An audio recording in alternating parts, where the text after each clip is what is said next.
Narvel Roth is the head gardener at the luxurious estate of Grayswood Gardens. He is very meticulous in his duties, wanting everything to be perfect. There are tours here. Today Mrs. Haverhill, the estate owner, wanted to see Narvel to talk in person. Mrs. Haverhill is primarily interested in how preparations for the upcoming charity reception at the estate are going. Narvel assured her that everything would be top-notch. However, Narvel immediately realized that Mrs. Haverhill did not summon him for that reason. The woman said she wanted to ask for a favor. It turns out she has a grandniece, who recently lost her mother. The girl named Maya is going through a tough time, and she is also mulatto. Maya got involved with a bad crowd, and she was expelled from school. Feeling responsible for the girl, Mrs. Haverhill wants Narvel to take her as an apprentice. Of course he will receive an additional salary for this. When Narvel asked how old Maya is, Mrs. Haverhill couldn't answer precisely because she was never close to her relatives. Of course Narvel agreed. Afterwards, he showed Mrs. Haverhill the garden. Narvel treats gardening as an art, seeing more in it than just aesthetics. At night as usual Narvel makes entries in his journal about various plants.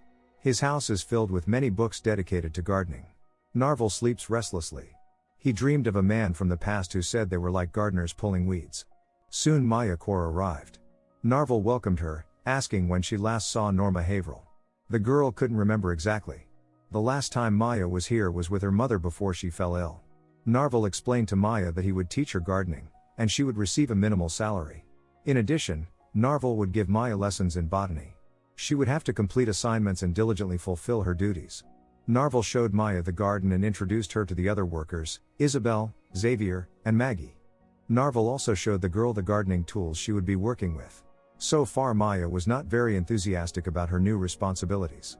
Wearing work clothes, she listened with the others to Narvel, who explained the best soil and fertilizers to use for different plants.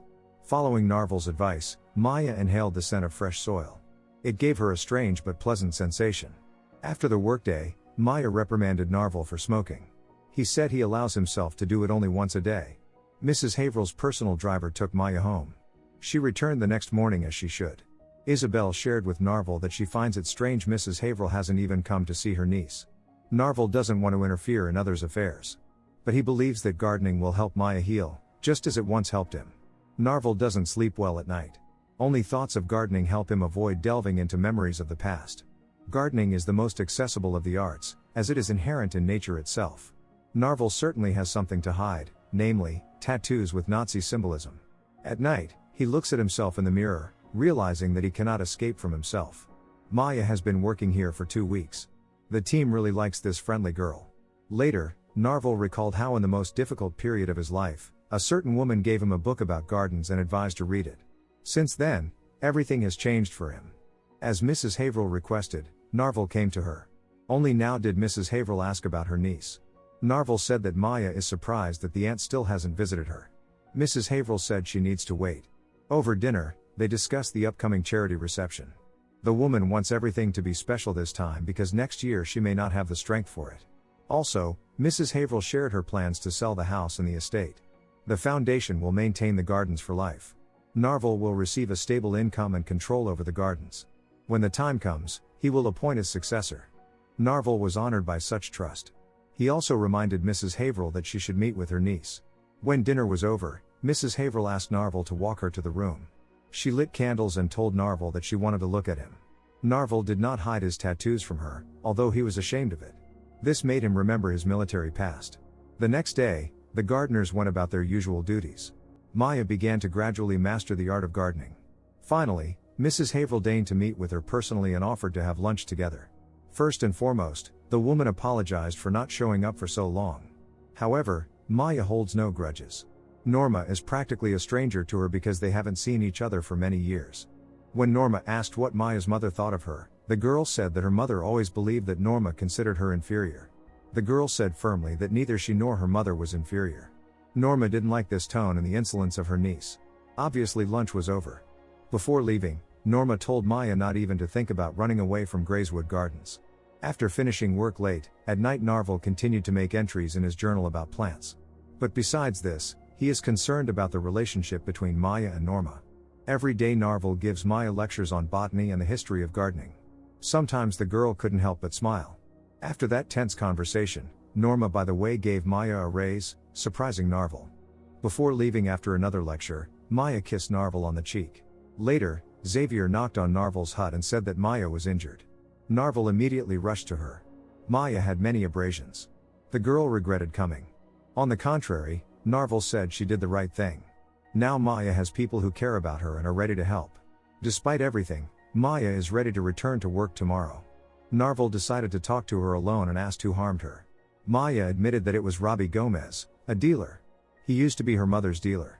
Narvel considered that Maya should stay at Grayswood today. However, Norma was against it, believing that each person should deal with their problems on their own. Narvel spent a long time asking Mrs. Haverhill to change her mind. In the end, Maya was allowed to stay. The housekeeper Janine kindly brought her dinner. Late in the evening, Narvel, who for the first time in a long time decided to break his own rules, called the deputy marshal and asked for a personal meeting. The next morning, they met at the agreed place, in a cafe.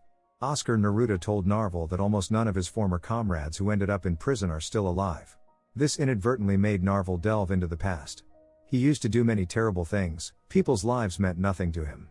Narvel was the one who ratted them all out, breaking up the gang. Because of him, 9 bad guys went to jail. Even if most of them are no longer alive, Narvel hasn't been forgotten. Narvel is here because he wants Oscar Neruda to deal with Robbie Gomez. Oscar promised to do it, as he owes a lot to Narvel. Also, Oscar informed that he is retiring soon, so a new agent will be assigned to Narvel.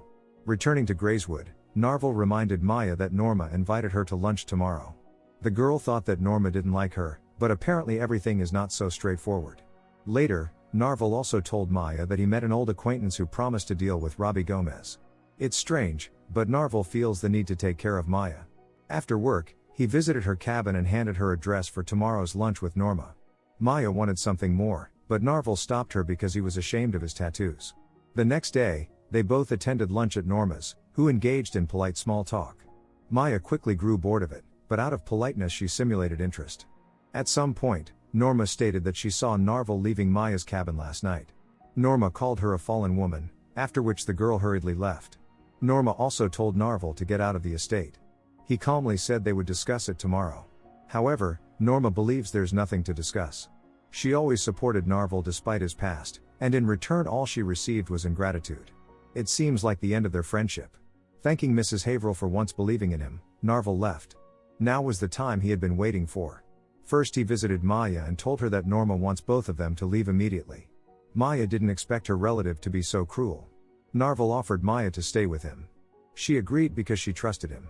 When they were driving, Maya got nervous because she saw Robbie Gomez and his buddies. Narvel drove her home because she needed to pick up some things. Narvel stayed waiting in the car. The girl didn't appear for a long time, and he started to worry. When Narvel called Maya, he could tell from her voice that she was not in an adequate state. Then Narvel decided to personally talk to Robbie Gomez, with whom the police had already spoken. But Narvel thought that it was not enough and threatened the guy. After that, Narvel went back for Maya and demanded that she throw away all the substances right now. The girl had no other choice but to do it. They checked into a motel. Maya felt very unwell. At night, Narvel, adhering to his tradition, wrote in his journal about flowers. It had a calming effect on him. Narvel didn't sleep all night, keeping an eye on Maya. In the morning, he explained that she would feel very unwell in the coming days. The symptoms didn't take long to appear. Narvel was always there, helping her get through it. He even went to group therapy with Maya. At night, Narvel continued to write about how he found life in flowers. Is it really possible? Sometimes Narvel reminisces about the past. He had a family, but his wife took away the daughter and left him. By turning in his former comrades, Narvel could start a new life. Maya still feels weak, but she's much better now. One day Narvel asked Oscar if he could arrange a meeting with his daughter. Oscar said it was impossible. And if Narvel tries to find his family, he will put them at risk. Maya and Narvel still live in the motel. The girl is interested in Narvel's past, but he is very reluctant to talk about it. Nevertheless, when Maya asked if he had a family, Narvel didn't deny it. Maya has an equally sad biography. Her father was homeless and passed away long ago. At night, looking in the mirror, Narvel understood that he couldn't escape from himself. Gardening is what gave meaning to his life and allowed him to start anew. The next day, Narvel and Maya strolled through the city garden. Narvel told her the history of gardening. Suddenly Maya said that she saw his tattoos and demanded an explanation.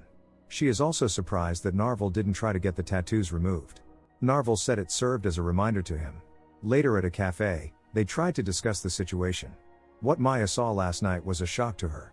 Now she doesn't know what to feel. Narvel just wanted Maya to know that he used to be different. He was taught to hate everyone who was different from him. That is a past that can no longer be changed. Now Narvel is just a gardener and also Maya's friend.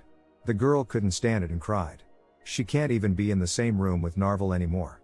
Narvel took Maya to the motel and got 2 separate rooms. Maya didn't utter a word. Narvel found himself thinking that the journal, which had been so helpful to him after house arrest, had become a burden. Narvel called Oscar Neruda again and requested a meeting tomorrow. Both Narvel and Maya couldn't sleep all night, they were in great pain. Suddenly Narvel heard a knock on the door. It was Maya. She came here because she wanted to see Narvel's tattoos. From now on, there would be no secrets between them. Next we see Narvel and Maya driving along a night road, surrounded by blooming flowers. At that moment, Narvel felt absolutely happy and free. It is a pity that it is only a dream. The next morning at the agreed place instead of Oscar, Narvel saw another person who introduced himself as Stephen Collins. He would now be Narvel's handler as the new deputy marshal. The gardener is here to confirm that Oscar had a talk with Robbie Gomez and his gang. Unfortunately, Stephen has no information on this matter. Right at that moment, Robbie Gomez and his buddy Sissy were ravaging the gardens of the Grayswood estate. Later, Narvel received a call from one of his former colleagues and learned about what had happened. Fortunately, no one was hurt. Maya immediately suspected Robbie's involvement. She and Narvel rushed to the estate that had been vandalized. The police had already been here before them. It was painful for Narvel to see the destroyed garden to which he had dedicated many years of his life. Norma was broken. Narvel ignored her sarcasm toward him. After making sure Norma was unharmed, Narvel went to the cabin where he used to live. Nazi symbolism was drawn on the walls. However, the vandals didn't find Narvel's hiding spot containing a gun. Narvel took what belonged to him. Maya asked him what he planned to do. Narvel intended to deal with those vandals. He didn't want to take Maya with him because it was too dangerous, but she insisted. They waited for darkness. Maya managed to find out where Robbie Gomez was. That's where they went. In this house, there was a massive party where young people entertained themselves as best they could. Seeing Narvel with a gun, everyone ran away in fear. Narvel didn't let Robbie and Sissy leave, giving Maya a chance for revenge. Robbie begged for mercy, as did Sissy. In the end the girl didn't do it and walked away. Having taught the scoundrels a lesson to remember forever, Narvel also left. The deed was done. The gardeners at the Grayswood estate are tidying up. Narvel came to give Isabel everything they needed. He also visited Norma, who offered him tea. Narvel announced that he wanted to personally oversee the restoration of Grayswood Gardens. The damage seemed irreparable, but Narvel believed that flowers are as resilient as people. But Narvel had one condition: he and Maya would live in the cabin together as husband and wife. Norma found this indecent and was outraged by Narvel's insolence. Deciding that Norma needed time to think, Narvel left but promised to return tomorrow. Now he wants to revive the garden that gave new meaning to his life. But this time Narvel is not alone, he's with Maya. Don't forget to subscribe to our channel not to miss more exciting new products. Also, the authors will be pleased if you leave your opinion in the comments.